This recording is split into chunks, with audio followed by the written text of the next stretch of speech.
Bismillah ar-Raḥmān ar-Raḥīm. November 3rd, 2020, Dars highlights. The major theme for the Dars was the creation and configuration of Sayyiduna Adam alayhi salam. The Dars began by a question about the verse number 14 from Surah al-Raḥmān. خَلَقَ الْإِنسَانَ مِنْ صَلْصَالٍ كَالْفَخَّارِ. He, God, created man from dried clay, like earthen vessels. The Shaykh comments, Sayyiduna Adam alayhi salam was created in a state of perfect equilibrium and balance, even at the level of clay. He is the primordial fountainhead of earthly creatures, or of all clay creatures. And he is made from different soils, different clays, in order for there to be a variety in his offspring. The perfect equilibrium, i'tidal, of his earthly or clay configuration, made from different soils, is an equilibrium of the basic elements of water, fire, earth, and air. Without this taqweem of Sayyiduna Adam, the straightening and the equilibrium, he would not be able to carry the secrets of Allah. You need this taqweem to carry asrar of Allah Azza wa Jal. Talut alayhi salam's soul is described as being given basta in knowledge and in body. God increased him amply in knowledge and body in order for him to have the power to know Allah Azza wa Jal. Similarly, the door of Ma'rifah, Sayyiduna Ali radiallahu anhu, he was given taqweem jismani, this full balance at the bodily level, in order to carry the secrets of the Maker, Asrar al-Bari. And we don't mean strength of muscles, we mean equilibrium of the natural constitutions or the natural constituents of the bodies, coldness and dryness, heat and wetness, the four elements, fire, water, air, and earth. The body and the human being, he fluctuates by its nature. He has a taqallubi nature, a fluctuating nature, and is not on one affair or in a single state consistently. Rather, he fluctuates, and if he were not to fluctuate, then he would have only one aspect of knowledge and not another. And so the human being is granted this ability to fluctuate within and through the entirety of the tablets and of the secrets. He is like the best possible quality of paper that one can find to inscribe the name. Sayyidina Adam alayhi salam is the gathering place of all the names and of the all-encompassing name Allah. And it's for this reason that in the past, when the tariqah was smaller, we used to give our disciples a murid. He would take this wasita, this intermediary. It's a tablet, a physical tablet, upon which we would send down the 70 secrets of the name.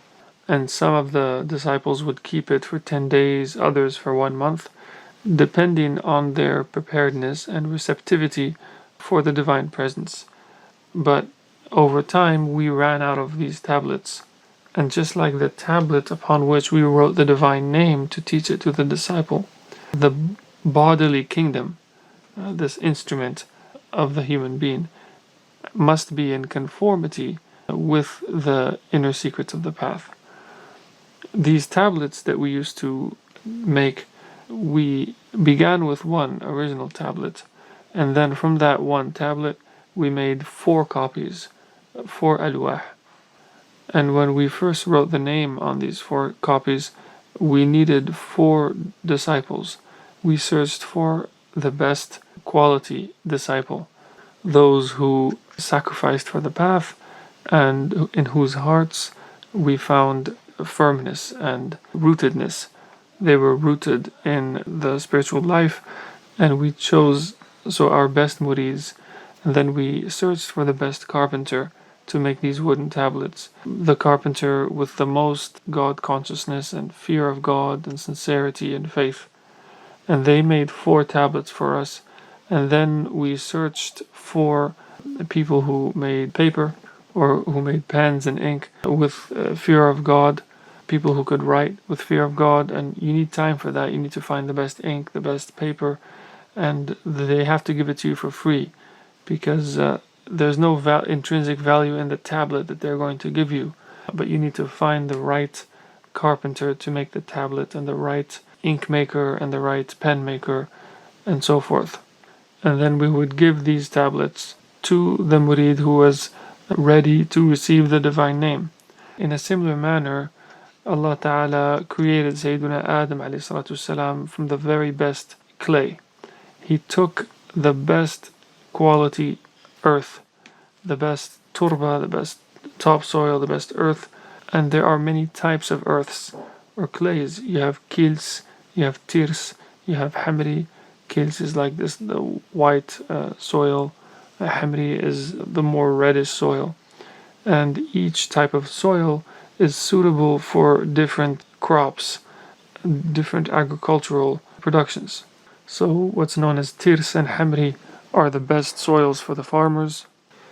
Tirs is this dark clay marl soil, which is good for wheat and barley when there is sufficient precipitation, and it can retain enough moisture to support summer pasture. And hamri is a light reddish siliceous soil found in the plains of Sais, surrounding Meknes and so on, to the Ta'adla plain to the northeast of Marrakesh, and it supports productive vineyards and can be used to produce good cereals, but it's poor in moisture retention. So just as you have these major soil types for the human being, the salsal, which is a clay that's a type of fine-grained natural soil material that develops plasticity when it's wet, and it traps water in its mineral structure.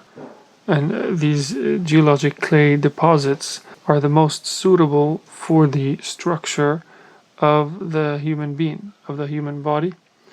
And it's a soil that's found beneath the earth, close to springs of water, close to the water table.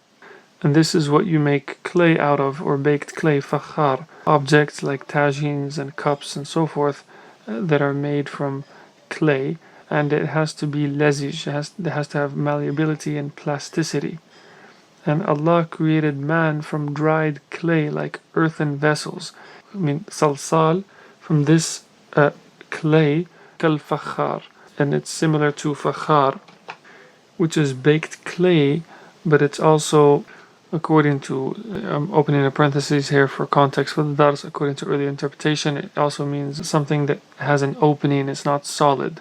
So Adam's quality of hollowness, he has an interior cavity when he's created, Sayyidina Adam alayhi salam. And the Shaykh comments that Allah created Adam from this clay, salsalin kal fakhar, salsal that's taken from springs of the earth. These are free and freshwater springs. And those who dig wells know this salsal very well. And when you measure the water table, and if you wish to dig a well, the salsal, when you begin to reach salsal, you know that you're close to the water. And salsal is also, there's a soil that's where you can dig a well easily, and other soils like sand are not appropriate for digging wells, because the well can collapse easily when you begin to dig it. And those who do what's called tarqib, when those who inspect the water table, even with modern technology, they don't dig in sand because it's too costly and they lose money. And all of this knowledge is implied, it's all contained in the Quran. And it's as if the earth is a great gharbal, like a sift with holes in it. So you can think of the surface of the earth as a great sift that has these holes in it, the springs. And the salsal, this clay, was taken from within those holes of the surface of the earth. And each hole, each wellspring, each source of this salsal clay is found within each human being. There's a correspondence between the spring sources externally on the surface of the earth and the pores on the surface of the skin of the child of Adam. This is why your skin has pores in it from which water or sweat comes out or gushes forth. Now, from the perspective of divine omnipotence or God's power, kun fayakun, everything happens at once. And Allah Ta'ala doesn't need these causal intermediaries in order to create the Adamic human being. And so from one perspective, it's just kun fayakun and you can go take a break. But from the perspective of the configuration of the human being through the world of means, from the world of causal connections, salsal kal-fakhar is used to create the human being. But Allah Ta'ala configures man also in the best possible form without intermediaries. For instance, by blowing the spirit into Ummuna Maryam alayhi salam, creating Sayyidina Isa without a father. He can break the habitual course of nature. Allah Ta'ala can break his pattern of creating through means, because he has no need for the means. He's the one who created the causal connections in the first place.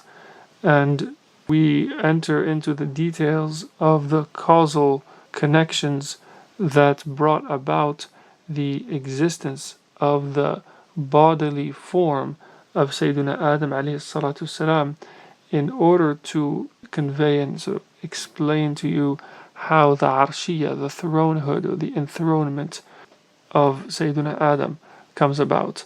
The throne here, when the Shaykh says arshiyyatul ism, the thronehood of the name or the enthronement of the name, the throne is like the center of authority from which all power and authority is exercised. And so each name, the Shaykh explains that each name has its own throne. Al-Raḥmān sits on the throne at the very center, and in a similar manner, each name has its own throne as well.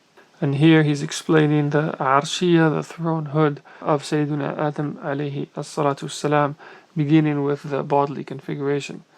So the Shaykh says, I say this to you, I explain to you the details of Adam's bodily configuration in order for you to marvel at the thronehood of the All-Merciful, of al-Raḥmān, not to marvel at me. It's wasi'a kursiyuhu, it's his pedestal or footstool that encompasses the heavens and the earth. And no matter how much I divulge of the arshiyya, it remains God's secret. So returning to these spring sources, there are countless spring sources on the surface of the earth, and they correspond to the pores on the surface of your skin. And so the human being has many doors, bawabat, gateways. He's porous from head to toe. Not only do you have cavities, your eyes, your mouth, your ears, your nose, your nostrils, but each pore on your skin is also an entry. And so the man's skin, the human being's skin, represents the surface of the earth, and each pore corresponds to a spring on the earth.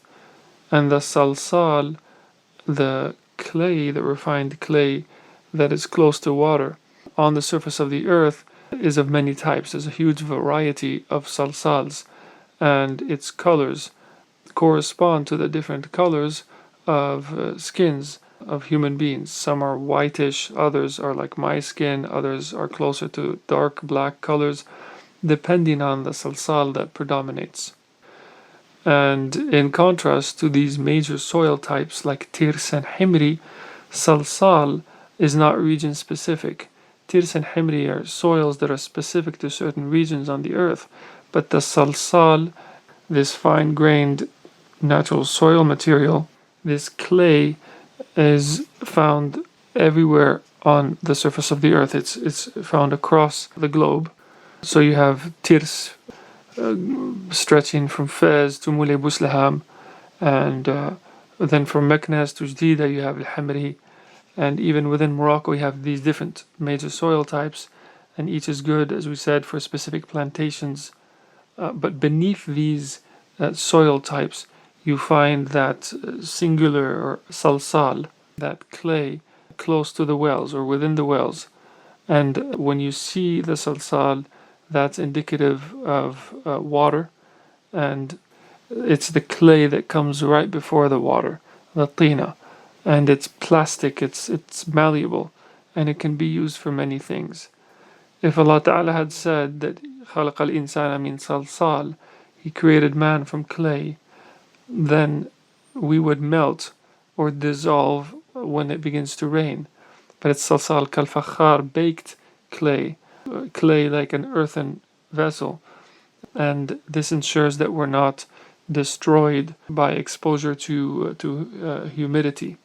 And so Allah says kal-fakhar, which is to say that the salsal, the clay, was made with a forceful or a powerful heat that's perfectly balanced so that it may merge and mix internally and create a single human body. So this clay, in fact, is like a living creature. And if you own a clay vessel or cup or plate in your home, if you drink from it, it revives the water. And if you cook food in clay, then it revives, your food becomes alive, because it's like the human being itself, the human being himself. And these clay things, these earthen vessels, require 24 hours, a full day, to be fully baked.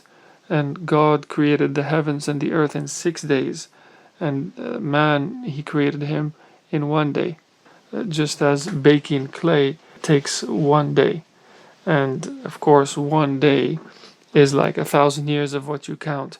But here we're talking of time spans of human bodies, and we apply these signs to the horizon, from ourselves to the horizon, in order to understand the creation of the human being.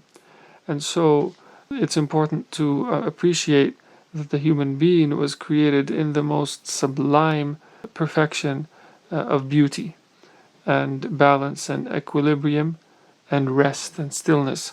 And the earth itself, before man inhabited it, was not corrupted. It was virgin. The clay was never farmed. It was never exploited. And God sent angels to purify the earth after the jinn had corrupted it before man. Just like in end times, He sends down the angels and purifies the earth from unbelievers so that it's inherited by believers alone.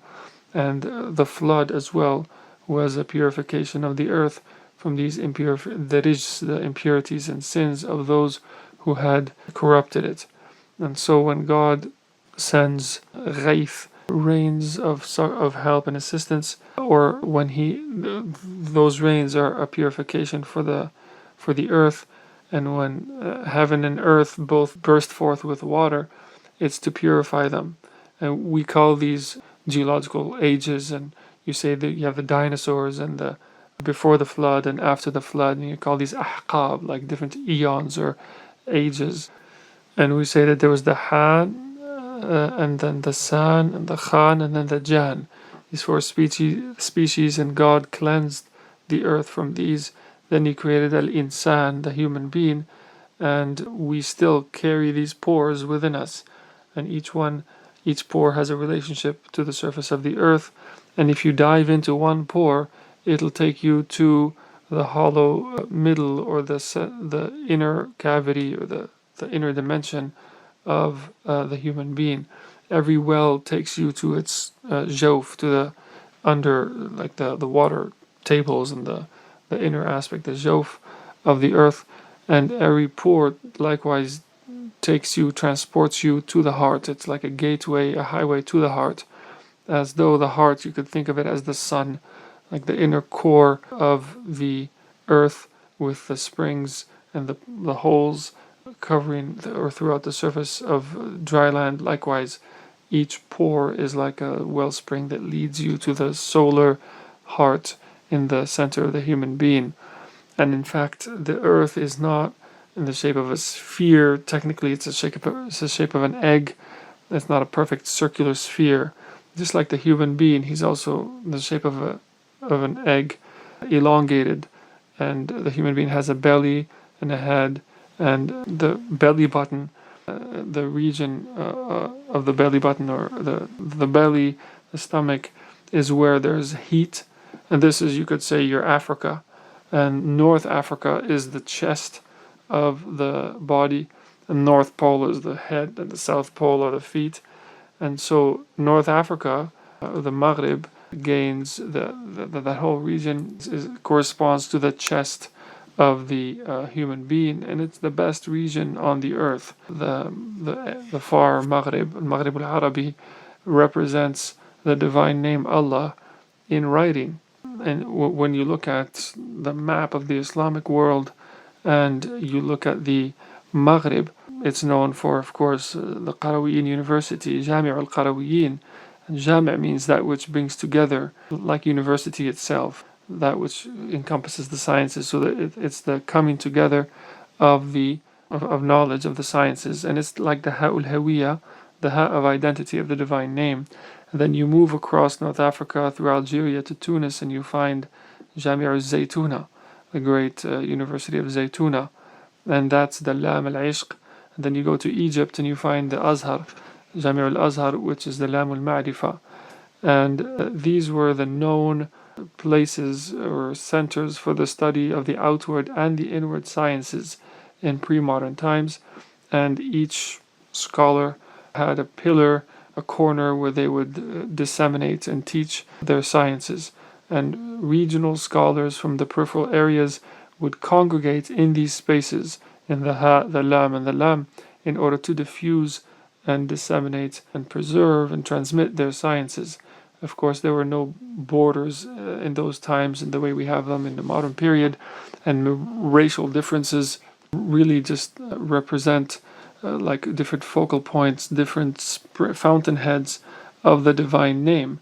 And the alif, in this sort of geographic understanding of the surface of the earth, the alif is the mosque of al-Mustafa alayhi salatu wassalam in Medina, and his masjid was the place for the teaching of the esoteric and exoteric sciences as well.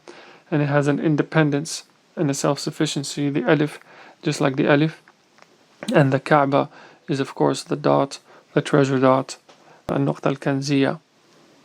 Sayyidina Ali says, I am the dot, and he was born in the heart of the Kaaba itself. So North Africa represents like the chest, the torso, the chest region of the earth. And when the murid comes to us and the name of Allah discloses itself to him, and he sees it in mastur, at the level of, he sees it inscribed in handwriting, when they come to us here, they should know that the name is lit from a blessed olive tree, which is neither of the east nor of the west. And the best olives are produced in this region of the world, and it's neither of the east nor the west. The Prophet ﷺ says that I see in front of me just as I see behind me, and the chest, of course, carries the heart. And the clay of the human being, the manabi', the fountain heads that gave this salsal of the human being, was its earth was drawn from these regions that we just described. And the chest of the human being was created from salsal of these regions in North Africa, the stomach from the lower regions, and so the human being, your clay makeup is made from salsal from across the world, and the main regions are the ones we've described. And so the human being is basically, you are seven continents, you are God's vicegerent on earth, and the form of man matches that of the earth with exact correspondence. And when Adam fell, or when he descended from the Garden of Eden to the earth, he roamed across the surface of the earth. He did a complete and full siyaha, full spiritual roaming. And our siyaha that we do in the tariqah is a sunnah of Sayyiduna Adam alayhi salam when he descended upon the earth, searching for his own self. He was searching for Hawa, and Hawa, for her part, was looking for her ruh, her imam, her spirit, and they met at the Mount of Arafah. and that's the beginning of the first siyaha on earth. And from this perspective, a woman can do siyaha as well. But in the time of Adam alayhi salam, he was alone and she was safe. She had no need for a guardian or a mahram. The earth, in a sense, was her home in its entirety. And now, of course, we have many nusakh, or many copies of Adam's, and a woman has to travel with a mahram. At first she didn't, because the earth was her dwelling place, her maskan, and it was his maskan as well. And when they roamed across the earth, they were discovering, getting to know their maskan, their regional place, and he, Adam alayhi salam, got to know his. And when they met on Mount Arafah. So what is Arafah? It's the chest region too. It's the secret, the inner core of the chest, of the heart and the chest. It's the secret of the heart, where Sayyidina Adam met our mother Hawa. And your skin is like the surface of the earth, and hair grows from each pore. And there are many types of hair as well. Some are rough, others are smoother, and you have trees that shed leaves, and man loses hair as well, and the hair has to be pruned and shaved and dyed to prevent lice and hair loss and so on. And from each spring source or manba, from each pore, there grows a tree, and even women have so, but for them it's batin, it's hidden, it's non-manifest, and for men, each tree, you could say, is manifest. And this salsal, this refined clay, secretes the water of life, and each spring source is different from the other. And the best water on the surface of the earth is Zamzam, and also it's in the secret of the heart. And Zamzam is what you drink it for. Like your intention in drinking Zamzam addresses the issue you have, the problem you have that you wish to cure. And then there was a faqir who asked us, like, why is the Kaaba the chest? I thought you said it's North Africa. And then the Shaykh said, you're thinking in two-dimensional terms. The earth is spherical and it revolves. It's not a two-dimensional tablet. You are a sphere, a three-dimensional entity, and your back belongs to you as well. And so Zamzam is the chest as well. And North Africa corresponds to the chest region as well. The divine name is inscribed on your back as well. This is why we said that zaytun, the olives, grow from North Africa, but I said that the olive tree doesn't have a direction, east or west, and you have to try to break away from these qualifications. The sphere of the chest has actually no direction, and the Prophet ﷺ says, I see in front of me like I see behind me, because hands and feet denote direction, but the chest, the heart and the chest region, for the arif, for the knower of God, it has no direction. And then the Shaykh returned to the discussion of the water that comes out of these pores, and he explains, he says, some waters are good for drinking and others are not. They're not good quality water. And the same thing in the different waters secreted by the human body. When sperm is emitted by the body has to be purified and cleansed, and you need to wash the entire surface of your skin with water. Otherwise, it's like you're corrupting the soil. It's like sinking one of the wells of your body. And these spring sources, each one of them leads to, it's an open gateway into the eye of the heart, the single reality, which is the secret of a nuqta, of the dot, which has no method, it has no counterpart, no representation. So the secret of the dot, differs from the dots you have on your skin, or the pores you have on your skin. The pores, each pore on the surface of your skin is like a method, an exemplification, a representation, an archetypal image of the dot per se, with a capital D. And they're reflections of the eye of the heart. And this same dot is reflected at each level of your body, in your blood, in your bones, in your muscles. And the Prophet ﷺ prays for nur to be on his skin and in his flesh. And the flesh too has its springs and wells and its own network. You could say man is like a dot connected by many dots. You have fat dots, blood dots, skin dots. Human being is like, you can illustrate the human being like the coronavirus when it's magnified. It's one dot with many spheres around it, and each sphere, each halaqa, each ring has many different dots. مثل نوره كمشكاة فيها مصباح. The representation, the likeness of his light is like a niche in which there is a lamp. There's many rings, many spheres, many niches in which there is a single misbah, a single lamp, which you can touch because it's which you cannot touch because it's protected by the glass.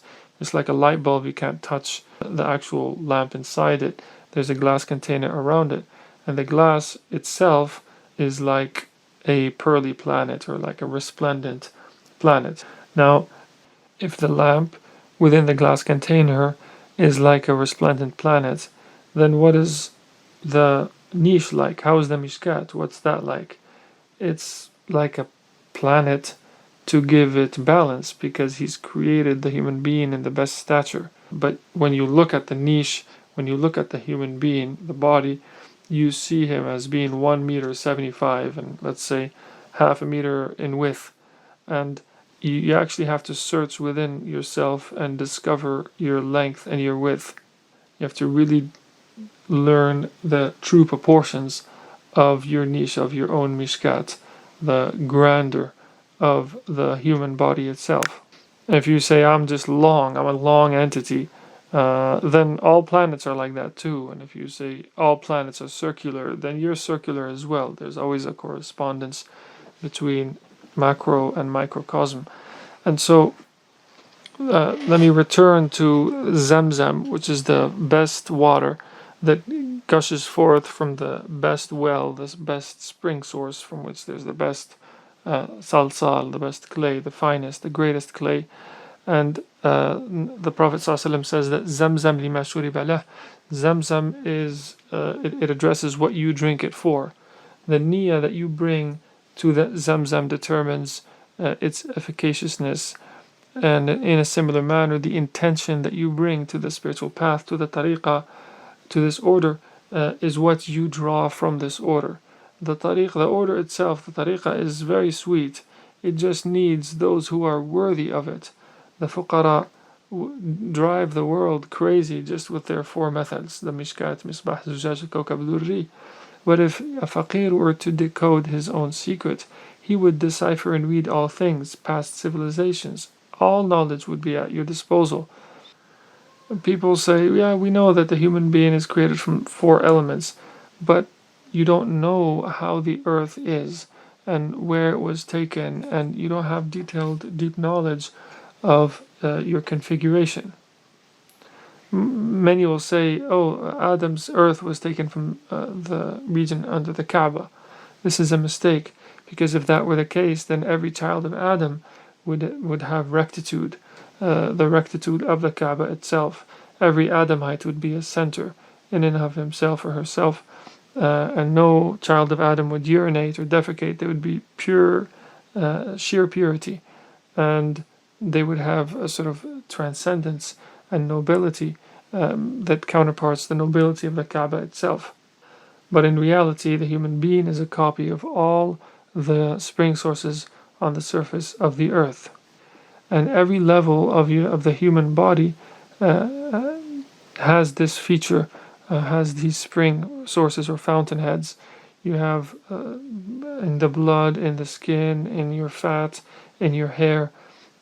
Every pore at each level is an opening onto the heart. But when you come with the intention of entering into a secondary pore, a secondary branch, manba' far'i, a secondary fountainhead, then what you take from the tariqah is just what you brought to the tariqah. You came just for a secondary purpose, to enter into a secondary spring source, not the essential one of the heart. And some fuqara enter with the intention of zahir, of outward sciences, or some outward quest, worldly quest, and their intention is, it's a skin surface intention. Their niyyah is jildi, it's at the level of the skin, and of the revealed law of the Shara. But as you plunge into the tariqah through the different levels and veils of the bodily configuration of the human being, and you dive towards the spiritual configuration, at-takwin al-ruhi, then this bodily, corporeal structure, you understand it as a trace of the luminous veils, and your intention itself is a luminous veil. So you have to learn more than just the form of the mishkat, and you have to go beyond the hair and the skin level.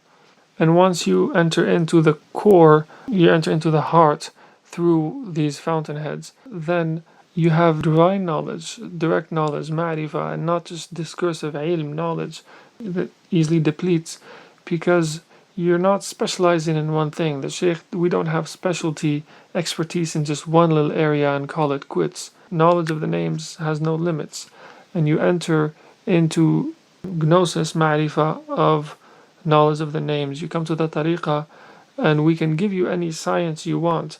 We have people in math, medicine, physics, whatever science you bring and integrate into your tariqah and into your spiritual path, you'll taste.